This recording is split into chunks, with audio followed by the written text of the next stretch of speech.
Loi pour choisir sa mort. Les débats sur la fin de vie reprennent donc aujourd'hui à l'Assemblée nationale et les députés vont en fait examiner 2 propositions de loi sur les soins palliatifs et sur l'aide à mourir. Oui, la première prévoit notamment la création d'un droit opposable aux soins palliatifs et la seconde, qui est la plus clivante, porte sur un droit à l'aide à mourir, autre nom du suicide assisté et de l'euthanasie. L'exécutif veut l'encadrer strictement.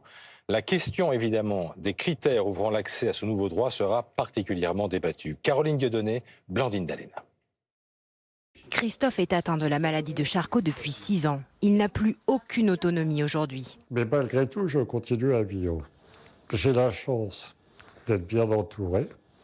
J'ai la chance de continuer à travailler. Mais j'ai des limites. C'est-à-dire que le jour où je ne pourrai plus m'exprimer, je ne pourrai plus parler, eh bien je dirais c'est terminé. Il suit donc de très près l'avancée de la proposition de loi sur l'aide à mourir. Je ne comprends pas pourquoi en France, on passe autant de temps pour valider cette loi qui paraît tout à fait logique, qu'il faut recadrer bien sûr. Justement, comment encadrer cette loi? Le texte qui va être débattu ouvre un droit à l'aide à mourir pour une personne atteinte d'une affection grave et incurable qui engage le pronostic vital en phase avancée ou terminale.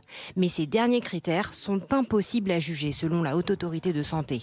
On ne peut pas prédire le reste à vivre d'une personne malade parce que il y a tous les éléments plus subjectifs qui vont rentrer en ligne de compte et qui vont faire que pour certaines personnes, ce parcours de vie sera plus ou moins long. C'est des facteurs psychiques, c'est la façon dont la personne va réagir par rapport au traitement. Elle préconise plutôt de prendre en compte la qualité de vie de la personne malade.